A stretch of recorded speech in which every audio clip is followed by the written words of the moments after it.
சின்னுண்டு பார்த்தீங்களா? எங்கள் சின்னுண்டு வந்து எனக்காக வெயிட் பண்ணிட்டு இருக்கா. அவங்க அம்மா இல்லைன்னு சொல்லிட்டு காய்ச்சல் வந்துருச்சு ஃப்ரெண்ட்ஸ் பாருங்க. ஆனால் நான் தான் வச்சிருக்கேன் சின்னுண்டை.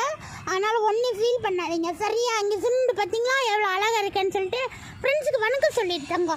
அம்மா நாளைக்கு வந்துடுவா. நாளைக்கு காலையில் போய் அம்மா தூக்கிட்டு வந்துட்டு விட்டுட்டு அப்புறமா நான் குட்டியெல்லாம் கொடுக்க போகிறேன் சரியா? நீ ஃபீல் பண்ணாத சரியா? அம்மா இருக்கிறனில்ல, அம்மா நீ விட்டுட்டு எங்கேயும் போக மாட்டேன் செல்லக்குட்டி. சரின்னு செல்லக்குட்டி. பாருங்க எங்க சிங்காரி பாருங்க பாருங்க பாருங்க பாருங்க ஃப்ரெண்ட்ஸ். நான் பேச நினைப்பதெல்லாம் நீ பேச வேண்டும், நீ